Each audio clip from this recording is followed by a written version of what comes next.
everybody. It's 6:01. We'll get started in a few minutes. Just gonna let more people roll into the room. Around 6:05, we'll get started.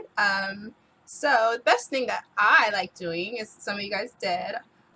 Let's go ahead and just drop your name and your LinkedIn URL in the chat. So people can get to know you, connect with you on LinkedIn. That'll be pretty awesome to connect with everybody. And if just let us know where you are, like what city you're coming in from. And I'll write that in the chat as well.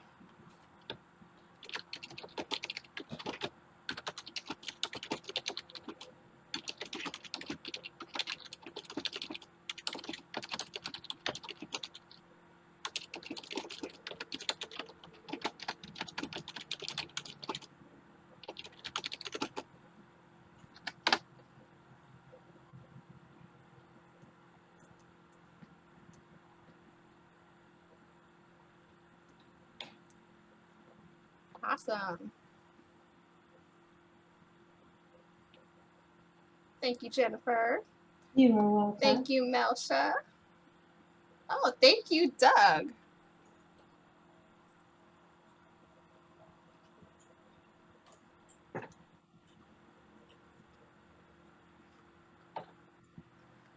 Awesome.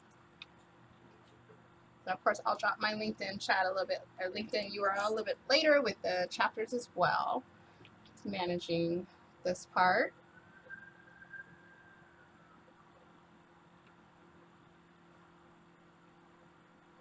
Thank you, everyone, for dropping your names and your city that you're coming in from and your LinkedIn in the chat.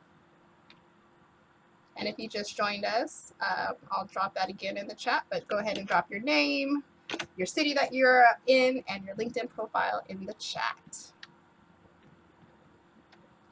Sharita Hill. Why do I know that name? This is fun. I'm digging this. It's hard to keep up, though.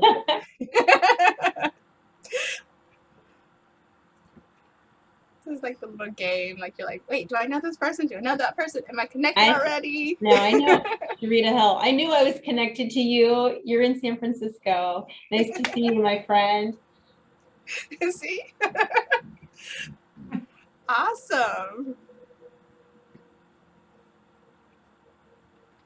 This is great stuff. All right, we'll get started in 2 minutes. Well, probably a minute and some change. We'll get started. We'll kick this off. And by my clock, it's 1 minute. So in 1 minute, we'll get started. Hi, Allison. Thank you for joining us today.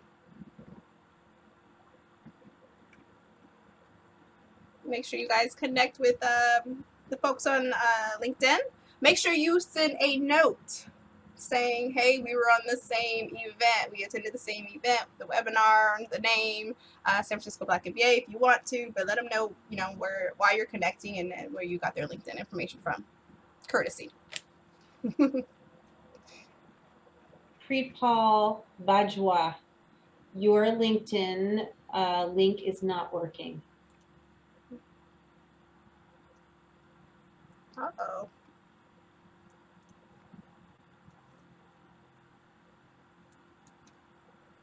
Oh, it's missing the end part. LinkedIn.com/n/name.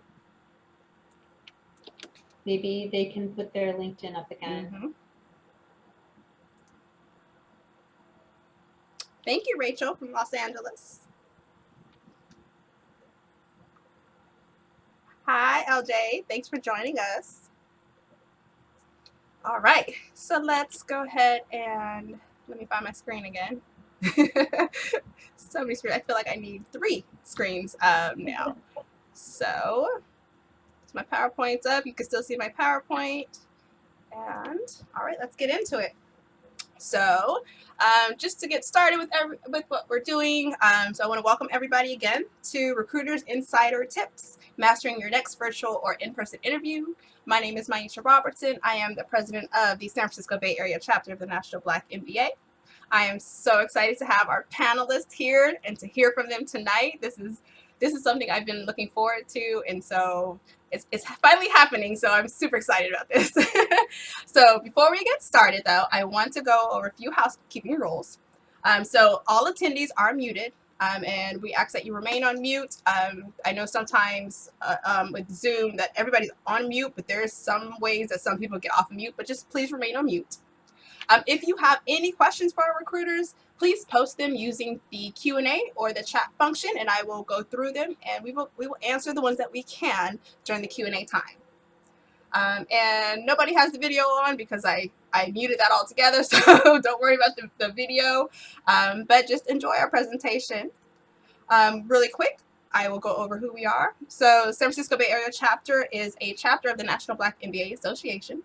The mission of the National Black MBA Association is to lead in the creation of educational, wealth building, and growth opportunities for those historically underrepresented throughout their careers as students, entrepreneurs, and professionals. Our vision is empowering visionaries intellectually and economically to create a world where diversity and inclusion are universal. A little bit about me and our chapter. So I'm the chapter president, just came in January 2021, celebrating 10 months now. But our chapter was founded in 1979 and incorporated in 1989. And our chapter exists to provide innovative programming, build partnerships with key stakeholders, increase awareness, and cultivate diversity and inclusion. We have 5 channels of engagement. We go through our education channel, our career channel, our entrepreneurship channel, our leadership channel, and our lifestyle channel. And we provide programming for our members and the community through all 5 of these channels.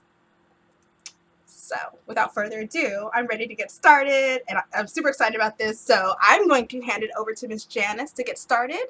I am going to take myself off screen, so we just show you 4. Okay.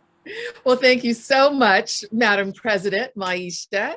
My name is Janice Edwards. I'm the host and executive producer of Janice Edwards TV Bay Area Vista, which I launched on NBC Bay Area and is now in its 19th year on TV. I'm also a strategic media and Zoom coach for executive entrepreneurs and athletes and others. And I'm the co-author of the international bestseller, Step Into Your Brilliance. And I'm excited to be here tonight because we have some amazing panelists for you. My website is thejaniceedwards.com if you'd like to know more about what I do. But I'm excited because we have Jenna Castello, Senior Executive Recruiter from Google, Jennifer Nichols, Senior Executive Recruiter in Finance from Abbott, and Serena Reese, Senior Technical Recruiter from NVIDIA. And then later we will also hear from President Maisha for the Q&A section of this evening.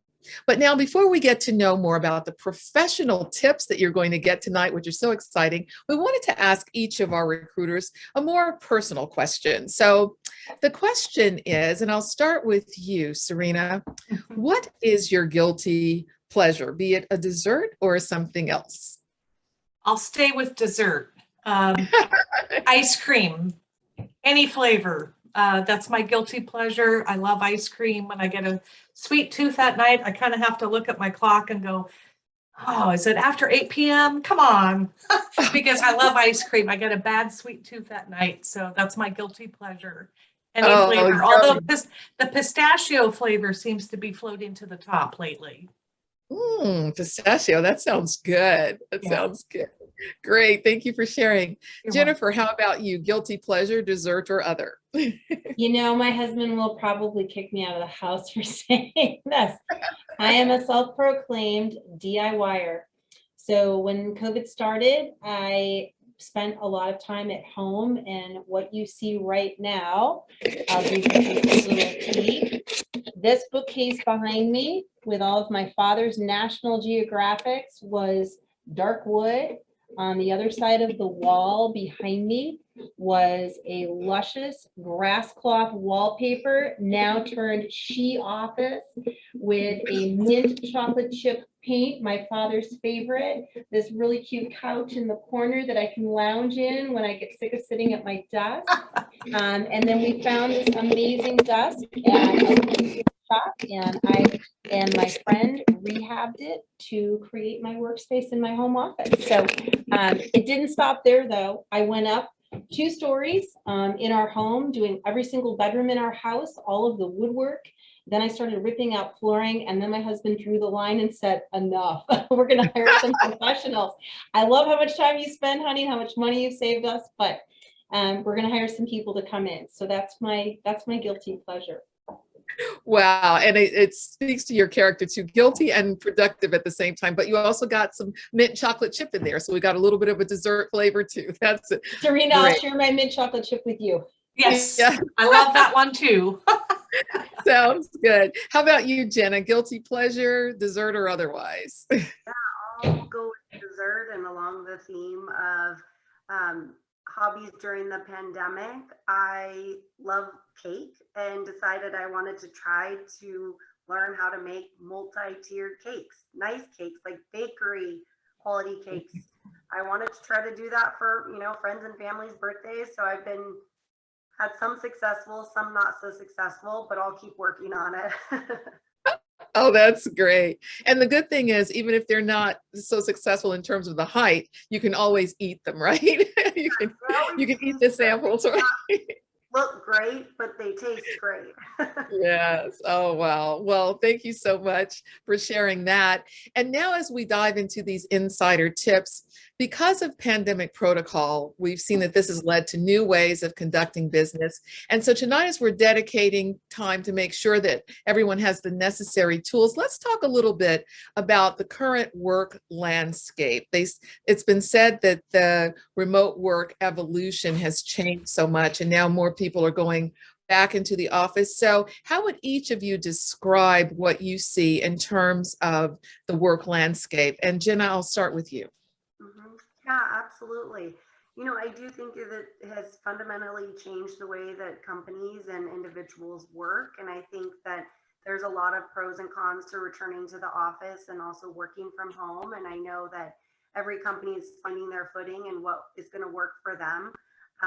Speaking about Google has decided that we're going to have a mix. There's a hybrid approach. Some roles and teams are going to be returned to office and some will be remote.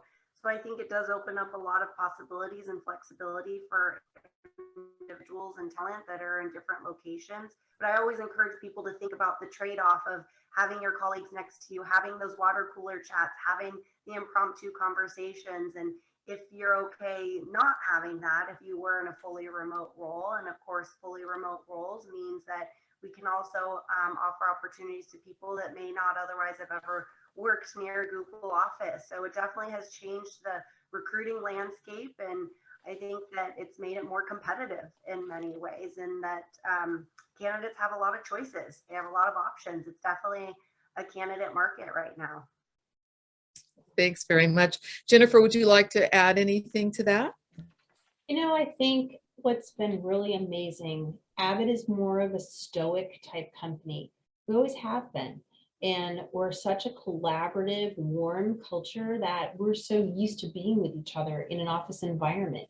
I think the most amazing thing was pivoting to 100% virtual culture, getting new software, getting new laptops, getting new technology, rolling things out so fast, and getting everybody up and running and making them feel like they can work at home. It's okay. You can be productive. You can do all these things. And then supporting all of our employees through this pandemic and really helping them focus on family first, creating that work-life balance in our culture and our environment, which we've always had. We're #1 in Working Mother magazine across the country for the culture that we've bred. We are #1 in diversity magazines for the inclusivity that we breed. So those core things that make up our values of our company haven't changed. It's just this sense of working from home, working from remote, doing those things. And it is such a candidate market right now. It's crazy. You spend so much more time reaching out to people, being more proactive. I feel like there's less people applying for roles, and there's more conversations behind the scenes, more networking, more chatting, more wanting to get to know you. If it's not now, maybe it's in 2-3 months when you might be ready to make a change, or it might be 6 months or a year down the road. So I think the dynamic has definitely changed. Great, thank you. And Serena, how about you? What are your thoughts? Sure. I kind of agree 100% with Jennifer. It's the same thing at NVIDIA, where when the pandemic hit, I think we've all been working from home now for about 19 months and counting. NVIDIA went into action very quickly. The first thing that our CEO, and still is very adamant about, is the health and safety of his employees and their families. So with that said, we have, no decision yet on when we're going to be going back into the office. So we're all going to be remote for a while. And going back in time, we were really quick to get people set up for success at home, because there's people all over globally that weren't set up to work from home, right? So you have employees that were used to going into the office 5 days a week. They don't have a home office. They don't have monitors, printers, whatever you need, right? So we had to set up a process very quickly to make sure that all of our employees had what they need. So we set up that process. Everybody was able to get their monitors, equipment, ergonomically correct chairs, desks, you name it. And NVIDIA paid for that, still does, because as we onboard our new hires, that's a whole conversation I have with the new hires, right? Is how are they going to get set up? Maybe they're not used to working from home, but actually most are now, right? So unless you're essential, then everybody's working from home, at least in my company. And I think we did a fabulous job. We haven't stopped. We were able to pivot and come to the table.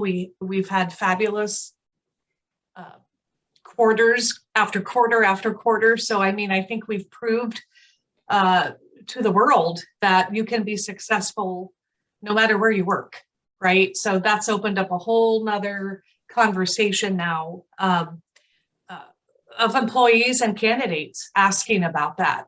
Maybe they don't have to relocate to California and be at the headquarters. Maybe they can stay wherever they currently reside.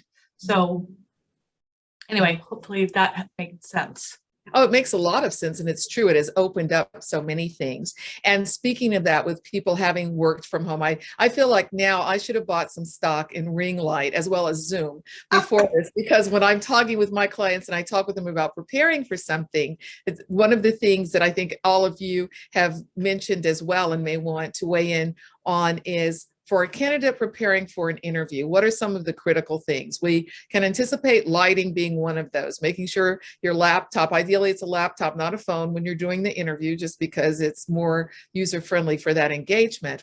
But are there other tips in terms of preparing for an interview that you would offer to our audience here tonight? And Jennifer, I'll start with you.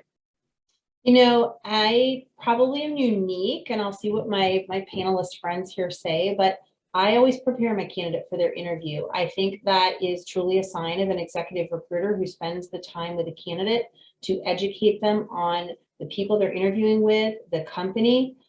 We talk about our key capabilities as an organization, or the key capabilities of the position. What are some of the questions that my leaders might be probing into? Not the specific questions, but the broad range topics, like to get your mind centered around what are some of the things that are going to be critical for the role to make an impact for you during that interview.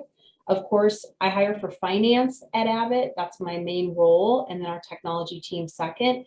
So we talk a lot about our 10Q, what public information financially is out there about Abbott. What can you go do to research? And then the business that you're interviewing with, what do you know about the products, the services, and the reach into the market. I would say for me, those are the key things that I offer to my candidates, but they should take initiative, of course, to be prepared as well. Right. That's great. And, some people may not know, so I'll ask you to explain, at what point might they interface with a recruiter as opposed to just applying for a job online or a warm referral? I think that is so different from company to company. I can speak for Abbott. So we have a team of US and international recruiters, Everybody is divided into either a business or a function. So I'm functional for finance and technology. Other people might work across multiple disciplines, but they're specific to a business. It could be nutrition, it could be our heart business, cardiovascular, what have you, diabetes. So I think it's unique within our organization, how we're structured.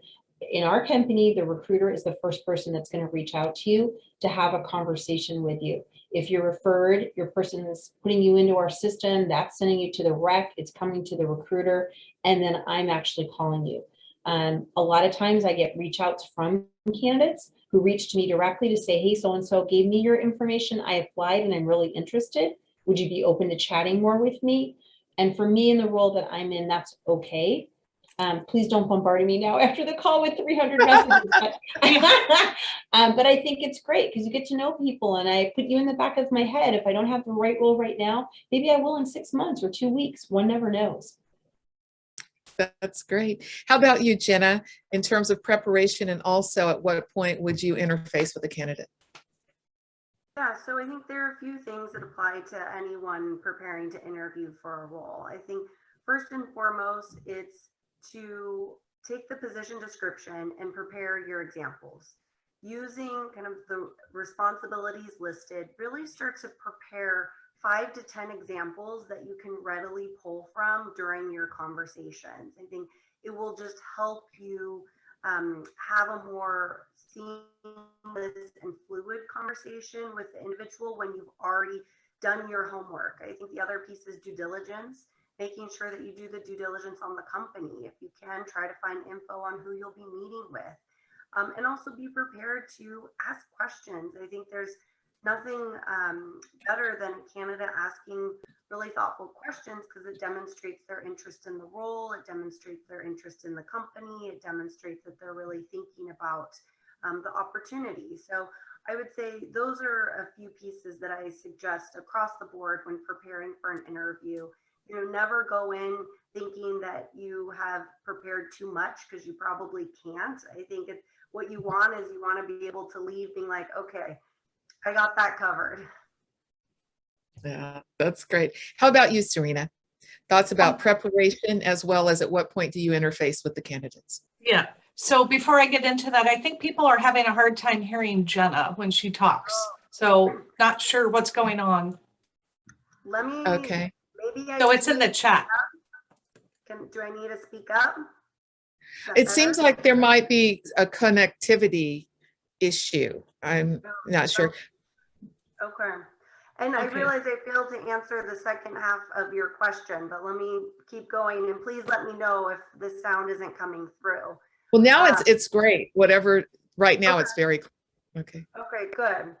But to quickly answer the second half of your question, so we interface with candidates at different touch points, either after they apply directly for a role or through networking conversations, if you've been in touch with a hiring manager, or we may reach out directly. So keep your LinkedIn updated. That is the #1 source for passive outreach. And so if you want recruiters like us to find you, make sure your experience is noted there, because that's what we're looking for, is directly relevant experience.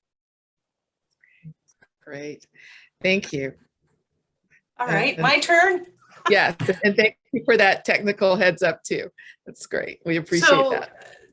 Yeah, I'm going to answer the second part of the question first, which is at what point do I interface with the candidate? So it depends on if they're a passive candidate that my sourcer and or I reached out to via LinkedIn.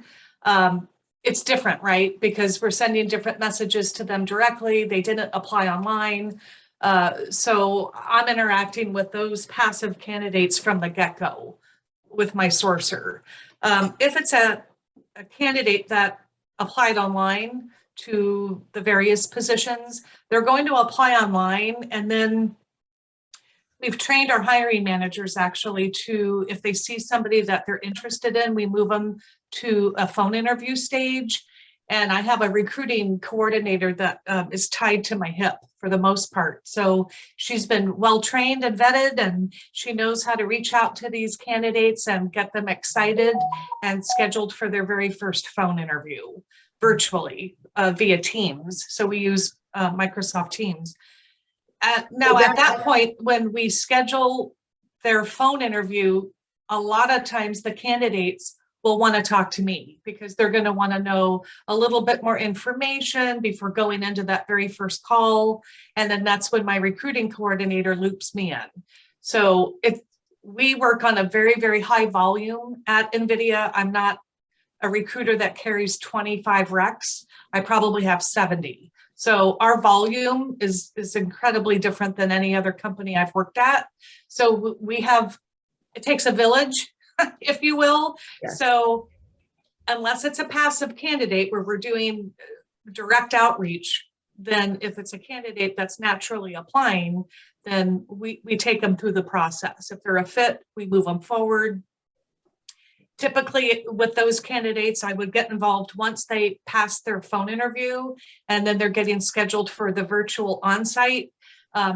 Depending on my bandwidth, I'm either going to be on the panel of interviews that I get 30 minutes with them, and from an HR perspective, or I'll schedule them myself one-on-one. I see. So what is the secret to moving from the phone interview to the next stage? What are some of the best practices? What do you look for? What do you listen for that assures you that this person is a good fit, at least for the next round? So the hiring managers are the ones having those calls. So the hiring managers have been trained in most cases. You know, they're just kind of having that informational gathering phone call for 30 minutes to see if they're going to either have the technical skill set, how do they communicate, are they coming across fine. Most of it's going to be around the technical skill set that would match up to the job. And then they send me their feedback, and then I can kind of tell which way it's going to go. Okay. Sounds so good. At that point, I would hope that the candidate knows to do their due diligence and doing their homework on NVIDIA, knowing what we do. When I have the opportunity to prep a candidate, if you want to call it that, I always suggest that they have a copy of the job description in front of them and their resume, so that they can kind of do a quick at a glance instead of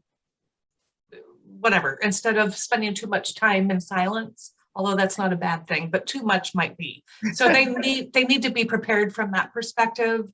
And then, but just be yourself, right? Don't pretend you're something you're not. And I think that's being your true self, like we talked about the other day. Yes, no, that's so important. And when you mentioned that about not being afraid of silence, I remember in journalism school, we learned that about that infamous interview between Diane Sawyer and Richard Nixon, where she was silent and he just started saying way too much. But that's one of the things as a reporter too, you allow people to have some of that breathing room. And I can tell that in interviews like you're speaking of, there's that sweet spot where you're looking to see how a person handles themselves in situations and moving forward with that. Let's back up a little bit to resumes and cover letters. And Jennifer, I'll start with you. How important is a cover letter, and what do you look for on a resume, or what are some of the things that tend to eliminate people if you're just seeing a resume? You know, I'm not really a cover letter kind of girl. So if you're going to apply to a job at Abbott, and I don't know that a lot of our recruiters here are, I think that there's more content actually for us in the resume. So for me specifically, when I am looking for candidates for our finance openings, and I concentrate specifically director, VP level roles within finance, I do drop into senior managers. So occasionally some of those openings you see out there are mine. But I'm looking for a good story, right? Finance people have to be able to tell a story to the business. They have to have an eye for detail. So you're putting together PowerPoint presentations, you're presenting to our board, what have you, month-end close to a division president. So I look for structure of a resume, I look for layout, I look for content, I look for appropriate spacing. I'm not as hung up on things like spelling and grammatical. Those come into play, but I look for The content. What's your current job? What do you do? Tell me what you do, a snapshot. Give me a really good summary. Like, how much experience do you have? Are you in mid-market? Are you big markets? Have you been doing M&A work? Are you doing accounting work? Are you more of an FP&A person? And then what are your accomplishments? Like, what resonates? What do you get excited about? What's your story to tell me about? And that's typically what'll grab me and get me excited about wanting to pick up the phone or send a message and say, hey, I want to schedule a half an hour, 45-minute conversation to get to know you better. Yes. And of course, during the pandemic, a lot of very talented people have lost their jobs. How difficult is that in terms of you're seeing someone who might have great skills, but hasn't worked in, say, 6 months? Yeah, you know, and I think on the flip side of that, I have a number of candidates right now who are in that boat. And I think as a recruiter, it's me falling in love with you as a candidate and being able to coach my leader that, hey, you know, we didn't go through that process here. Our business is booming and crazy, and we have tons of openings, and we're trying to fill them with amazing people that can come in and can feel like they're one with our culture. But that's happened to a lot of people. So I think you have to be confident in the fact that, you know, it's okay. You lost your job. Let's move on. Doesn't mean you're not good at your skill or your trait. It's all about yourself, your authentic self, and what can you bring to the party at the company, right? And I have to be able to sell that to my leaders and say, she's great. I may even ask you to say, hey, can I call somebody that you used to work for that's going to tell me that you're amazing at your craft? That's going to hold more gold for me than you saying I'm amazing at my craft. Give me a reference. I'll call them. That's great. Jenna, anything you'd like to share regarding resumes, cover letters, or work gaps? Yes. So for cover letters, I agree. I think unless a company specifically asks for a cover letter when you are applying, which some do, I would not take the time to focus on that. I would prioritize focusing on the content of your resume because we are looking directly for the related, relevant experience. I also want to emphasize that less is more. Try to not include too much content because us recruiters are looking through a lot of resumes. And so the more you can keep it very concise, very specific, very results oriented, the better it will be for everyone who's reading through it. Because I kid you not, we probably spend less than a minute on every resume we look at, and we need to be able to quickly pull out your relevant experience for the role. I would say the next piece is from work gaps, to answer your question there. I agree, and I think this also relates to making transitions into new careers from different type of work. You have to work a little harder to help the recruiter connect the dots on why your previous experience is relevant to the job you're interested in. Once you have the recruiter understanding how it can fit, then the recruiter is meant to be your advocate. You know, I am here to help you find a great role at my company, and I want to help support you on that journey. And the best way I can do that is being armed with information about your background, experience, and why it relates to the role that you're interested in. That's great. And I'd also like to ask you, since you mentioned the amount of information on a resume, for people who are on, let's say, the sunnier side of 40, what would you recommend if they have years and years of experience? How many years should be included on a resume? Great question. So I think the priority should be your most recent experience, like 15 years, I would say. You want to use that front page real estate on your resume for your most recent and most relevant experience. You know, we really aren't as concerned about the work that was done. We'll take a glance. So absolutely include it, but keep it to 1 or 2 bullet points, very brief summaries, the highlights of the work there. Whereas you should have multiple bullet points for your most recent experience, because that's more than likely what's going to be most relevant for the job. So always think about that front page of the first page of your resume is really important real estate. So use it well. For example, I'm not a fan of giant summaries about an individual or bio because it's usually too general. I need to know what you've done that's relevant to the job. You can keep a snapshot, but just keep it 1 or 2 sentences. Okay, that's great. Serena, I'd like for you to weigh in on this and then to advance it, in addition to talking about resumes and cover letters, social media profiles. We mentioned some things about LinkedIn, but talk about both LinkedIn or other public and private profiles, as well as resume and cover letters, please. Okay, so I'm not a fan of cover letters, so we'll just go straight to the resume. I agree. I think 2 pages is plenty. And even if you are on that sunny side of 40, I think if you can keep your relevant work experience to the past, say, 15 years. Now, if you've been at the same company for 30 years, then it is what it is, right? I've actually hired people that have been at companies for 30 years, right? And they thought they were going to be retiring, and nope, they're coming up to us. And so you just never know what you're going to get and who you're going to place. But I usually would like to see it no more than 15, 18 years. And then anything past that's probably not as relevant. And then I think the other part of your question was social media. Right. So for me, LinkedIn is the key, right? So making sure that your profile is up to date. You should have your picture on there. One thing that my hiring managers and I look for are recommendations. Like if you have somebody that you worked with that can provide a recommendation that's on your profile. It's almost like a reference that the whole world can see from your past. So if I was an active candidate looking for a job, I would make sure that I had as many of those as I could. Of course, more recent would be great. But really kind of the LinkedIn profile is almost like your resume.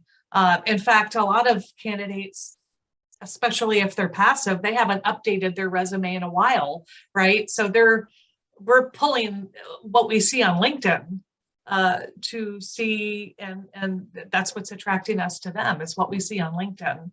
I don't do a lot of Facebook or Twitter when I'm looking at candidates or looking at information about a candidate. It's really just LinkedIn, to be honest. Right. But from a social media.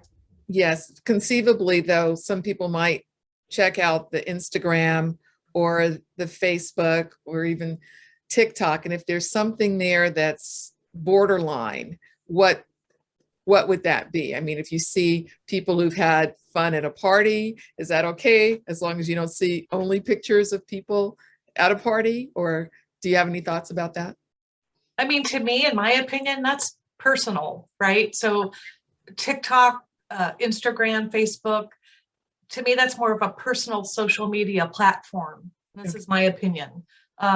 So I don't think, I mean, although I have a 17-year-old daughter, so I actually do and have coached her over the years, be careful what you put on there because it doesn't go away. It's there. Exactly. And it's traceable or whatever you want to call it. But I think from a candidate, I don't really have time to go looking people up on those other social media platforms. But I do think that, you know, we all should be somewhat careful what we post. And even me, you know, personally, because I represent NVIDIA. So I need to be careful kind of what things I'm going to put on there, so to speak. Although, again, it is a personal platform. Whereas I view LinkedIn as the professional platform. Right, of course. Jennifer, any thoughts on the social media? Yeah, social media is such an amazing tool to do lots of things, right? I'm a self-proclaimed rehabber. I'm a social influencer. I'm all over Instagram. But I think what makes it real for me is it's my personal life, it's my kids, it's my new puppy. It's finding out that my dad was from a huge tribe and is Native American, and that's part of my blood and my history, and maybe why I'm so passionate about our diversity recruiting. There's so many things that I post about. So it's not always Avid on my personal profile. It's not always personal on my personal profile. And a lot of times on my LinkedIn, I posted when I rehabbed my office. My leaders were on calls with me and they were like, "What's with the wallpaper behind you?" And I'm like, "Yeah, it's grass cloth. Isn't this cool? I'm ripping 16 sheets off a wall." "I want to see the finished product, Jen. You are so creative. Who knew?" So I posted about my office on LinkedIn when I got done with it. And you know what? People said, I posted about my new puppy because we got a COVID puppy. And everybody was like, "This is so fun because it makes you real as a person. It's not just always about you talking about Abbott." I mean, I post about some dinners I go to. I run a social network for people who like to cigar smoke. So I posted about that. So I think you have to choose the language and the words that you use. A lot of times, if I'm trying to reach out or find people, I'm using hybrid Boolean searches. I'm doing Google searches. I'm a certified sourcing guru. So I won't always go look for you on LinkedIn. And if I do find you on LinkedIn, I'm personally not upset that your profile is not up to date, especially if you're not looking for a job. If you use it because you sit on a board, because you want to network with people, and you're not using LinkedIn as a tool to actively look for a job, that's okay. But if we decide that you're a good fit for the company, then I might give you some coaching tips to help you spruce that up just a tad, because we're going to use it as a tool as part of our candidate experience. You're going to get a link to our leaders. They're going to get a link to you so that they can kind of see who you are and what you do before they come into a call. My leaders are prepped to research you, to understand why you might be a fit, and I prep you to do the same. Yes. And speaking of that, you mentioned diversity too. How much of your authentic self can people bring to an interview? I mean, candidates might have questions about diversity, inclusivity. They might be passionate about certain social issues. And it seems like there could be a fine line between how much is good information and how much is too much that might exclude them from moving further in the interview process. You know, I think Abbott's, first of all, Abbott's culture reflects inclusivity. It's a culture that breeds a way of doing business where every person feels valued, they feel treated fairly, they feel respected. We build a culture that's collaborative, and I talked about that a couple of times. Employees across Abbott and the different companies that we operate in. We have an amazing CEO. He's Latin. He was born and raised in Brazil. He's warm. He's engaging. And that's just so real. And that's just part of what we're about. I think, you know, it's building our future. I am part of so many employee resource groups. I'm part of so many panels. We have a mentoring program. We have an amazing rotation program in finance at every single level, out of college, in mid-career, and in senior careers. Everyone has a specific mentor they're assigned to, and everyone rotates every 18 months through a function. The end goal is to get you to that coveted VP level job if that's where you desire to be. And I think the amazing thing about us is that we embrace that as part of who we are as a company. That's great. Thank you. Jenna, how about you? Social media and bringing your authentic self into interviews and company and being a good fit for company culture. Yeah, absolutely. I think that everyone should absolutely bring their authentic selves to an interview. And I think what that really looks like in an interview is not being afraid to go down different paths in the conversation. Let your passions come out. You know, if there are areas that of work or affiliation groups or anything that you've been a part of that you are really excited, you should absolutely feel empowered to talk about that in your conversation where it's relevant and appropriate, of course. Also, think about things like don't be afraid to laugh or connect and show emotion. You know, we're all just people. And again, you know, we're just trying, it's a two-way conversation. I always emphasize that with everyone that I'm working with, is that, you know, just as much as we're getting to know you, you're getting to know us. And I want you to feel comfortable being able to ask questions, be yourself, talk about the things that are truly important to you. And I think that if the hiring managers and the team, frankly, aren't asking about the things that are important to you, that maybe it's a miss.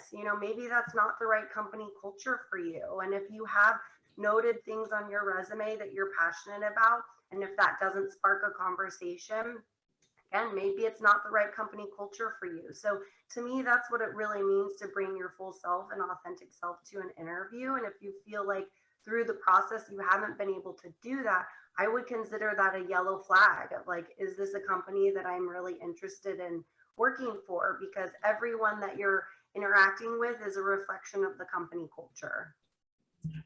Well, thank you so much. And I know that we are going to transition into Q&A. I do want to leave the audience who's joined us with this reminder also, that if you bring up salary first or working remotely first, that's usually a red flag. And that was something that we talked about in our pre-interview. So I want to thank you all so much. It's been a pleasure to hear from you and to get to know you a little bit better.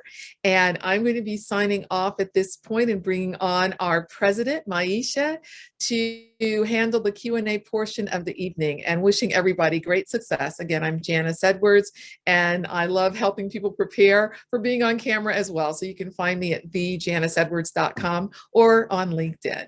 Thank you all again, and have a good night. Thank you, Janice. Thank you, Janice. Oh, you did the sign off like the anchor. That was awesome. Bye, Janet. Bye-bye. I so love that. All right, everybody. Thank you so much. So we're going to go through some questions that we have in the Q&A. Thank you, everybody in the chat. And if you've noticed, I dropped some gems in the chat. If you weren't able to catch them, I dropped them for you. So make sure that you copy these. You should be able to save the chat. I did enable that function, so save the chat and get those gems. And I have a few questions in the chat that we're going to answer. And ladies, anybody can answer these. All three of you can answer them. It's up to you. We have some time here. So first question, what are some qualities or actions that can help a candidate stand out when interviewing? Happy to start us off. I really believe strongly that individuals who have prepared examples and are able to go into detail and listen to the question and answer the question are those that stand out. There are many times where candidates on paper have great experience, but they're not able to articulate it with examples. And so it leaves interviewers saying, I really needed to hear more about what they did.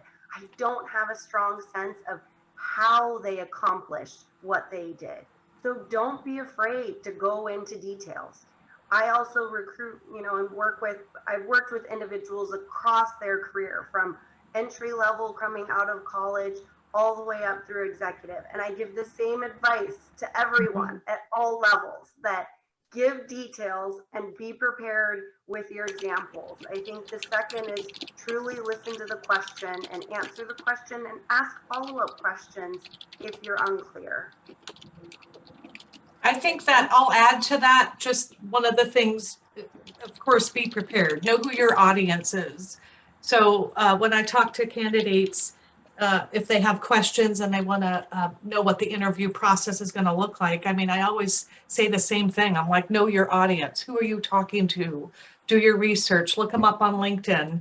And again, I think I said it earlier, have a copy of your resume and the job description in front of you so that you know what you're being interviewed for, and then you can ask relevant questions as you see fit. So always ask questions. Don't just sit there and be asked. It's a two-way street. We're interviewing you just as much as you're interviewing us. So you should show interest in that by asking questions and not being afraid to show how passionate you are about the company or the products that we do, or the culture. We do a lot of, we have a wonderful website, so the candidates can go on nvidia.com and find everything there is to know about diversity and inclusion and our culture. And it really does come through from the phone interview all the way through the virtual on-site. And so many times I have candidates that compliment us as a company because we don't just talk the talk, we walk the talk. And that means that it's consistent throughout the organization about our culture and about how passionate we are. And that's why we have a lot of longevity in our company. A lot of people, when they come here, they hang their hat and they don't leave. So we're very proud of that. So I think when candidates do their homework and they're prepared, it's a great thing. So that's my 2 cents. Awesome. Jennifer, would you like to add? I love that. You know, the average tenure at Abbott is almost 20 years. Wow. So I love that she said they're going to come and they're going to hang their hat. That's so cool. I think that's great. For me, it's making that connection, right? You've got to feel like you connect. You're a people person. What keeps me up all night, right? You've got to ask good stimulating questions. You've got to keep my interest, my enthusiasm, my excitement about you. I don't expect you to be a cheerleader and do backflips through my Zoom call with you, but you've got to get me excited about you. What's amazing about you? What's your craft? Know where you want to be in 3 to 5 years. I think right now there's so many questions about, are you open to relocation? How do you feel about coming to the office? I think you need to be prepared to answer those, right? Will you relocate? How do you feel about that? Never say never, right? My best friend said she'd never move, and guess what? Now she lives in Tennessee, and she said that was the best thing we ever did. And we always said we would never, ever leave. This was our dream house. She lived 2 doors down from me, and I miss her every day, but it was amazing. Mm-hmm. Thank you. So I'm going to ask 2 more questions here. One question that is not in the Q&A, but we did talk about, what are things that candidates should be considerate of prior to virtual interviews? Besides preparing, researching, what are the logistic things that you should do when you prepare for a virtual interview? Maisha, when you say virtual, do you mean like on video? On Zoom, a live Zoom call, Teams. I think they should do test runs with someone else in their house to make sure that their camera's working well, their mic is working well. How are they coming across? Making sure that the background is decent, right? That there's not 10 kids running around with 2 dogs barking and a baby crying, or, you got to kind of prepare from that perspective. So I don't know. I think doing a dry run with someone in your house couldn't hurt. Just to make sure all the technology is in place. I think we've all heard in the beginning when this pandemic hit, that there was always so many technical issues with meetings that people couldn't hear, or the camera wasn't working, and it was just a mess.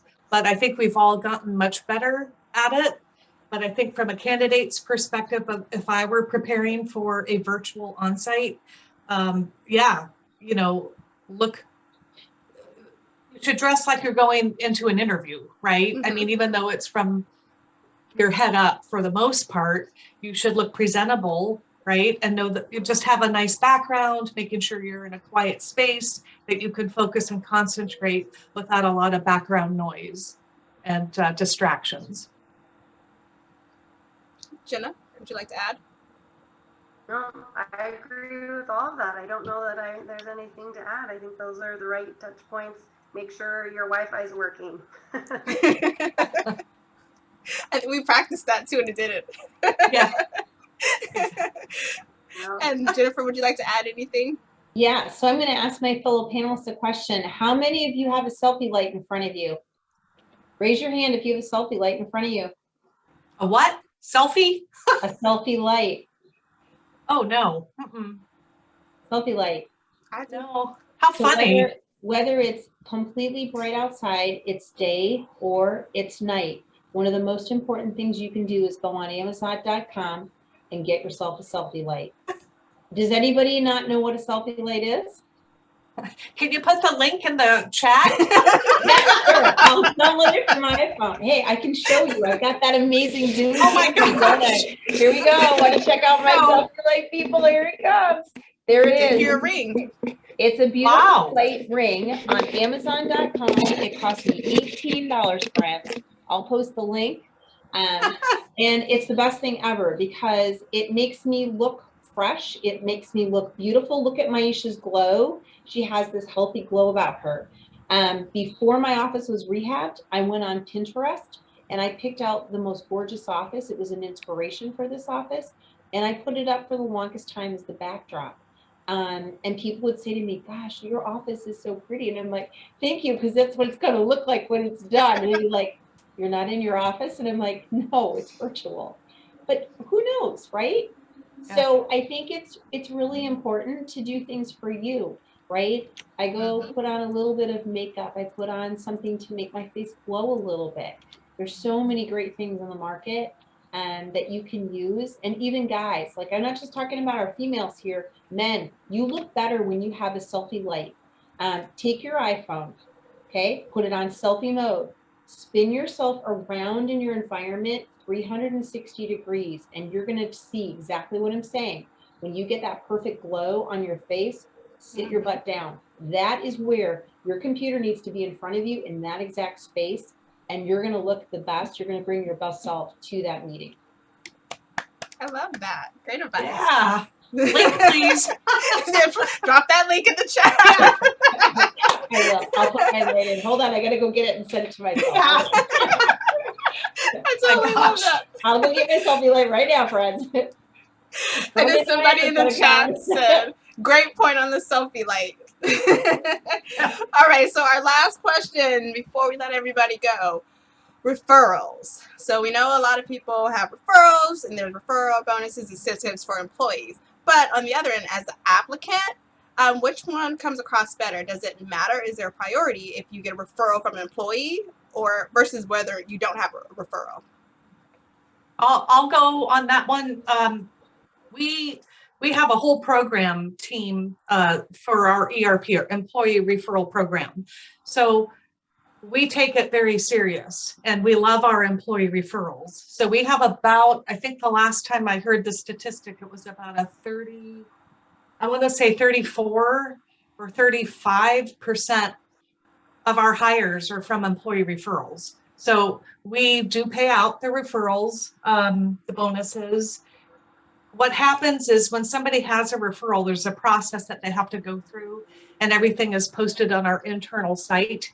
But our employee referral team, actually, they push every single referral forward in Workday. That's our applicant tracking system that we use. And they push them forward without being screened, but at least if they're pushing it to the hiring manager, like, hey, here's an employee referral, please take a look. There's no mandatory interview that they have to have just because the candidate is an employee referral, but at least they're being pushed forward to be looked at. Okay, And so then of course, if they are a good fit, then we're gonna push them through the interview process. So we love our employee referrals. We do employee referral campaigns for hard to fill positions where we get everybody in a room, and it's basically like, give me your phone, and then you take all their contacts, and it's like, I need your referrals now because I need people like you. And yeah, we love it. Employee referrals are awesome. Awesome. Jennifer, if you can speak, if you can speak to that. Yeah, I'll do quick. I think the short of it is yes, that the power of a referral should not be underestimated. And I think that there are multiple ways you can go about leveraging your network. I think that if you know somebody, anybody that works at a company you're interested in, ask them to connect you to the recruiter. Ask them to connect you to the hiring manager. I can't tell you how many emails I get where it's like sent from one person to another person to another person of like, here, the route, and I love it. I love those. I want those. You know, someone saying like, this is somebody I worked with at XYZ company. They're wonderful. Can you help me find the right person for them to talk to? That's super powerful. So make sure that you do that. Leverage those relationships. I also am an advocate for reaching out to people for informational meetings at companies you are interested in, like blind reach out. I can't tell you how kind and open people are to helping you and talking about their company and their careers. I mean, let's be honest, everyone likes to talk about themselves. So if you say to somebody, I would love to hear about your career, how you got to where you are, would you be open for an informational chat? I can almost guarantee you'll get 100% response rate. Yep. Love it. And Jennifer, I didn't know if you had something to add or if you could. No, I'm a ditto Okay. to everything everyone said. I mean, we get referrals all the time, and I look, that's one of the first places I look. I go into our system, and every position that's mine, where I'm holding that position, I look to see if any of our employees referred people. And we have a great, very generous employer referral program, but it's more than just the compensation they're going to get. People want their friends to work for a good company. So I value that as well. Right. Well, that is it for tonight, and it's such a short time. I want to keep you guys so longer. But Jennifer, you are coming from Chicago, so I thank you so much for being here and staying over past your bedtime. Oh, not yet. No bedtime yet. I still have to go walk the puppy. Oh, yes. Oh, I wow. love her puppy. Her puppy is so beautiful. Gotta walk that puppy so the puppy sleeps. I love it. Jenna and Serena, thank you both so much for coming on our panel Very today welcome. as well. I appreciate everything that you guys dropped. The gems, again, make sure you copy that chat. If you're having trouble with that, just email me at president@sfmbmba.org and I will drop it for you. So before we go, I had my screen up for a second, but if you're not a member of the National Black MBA, take a moment, jump on this nationalblackmba.org website. Go to join and join our chapter. We would love to have you.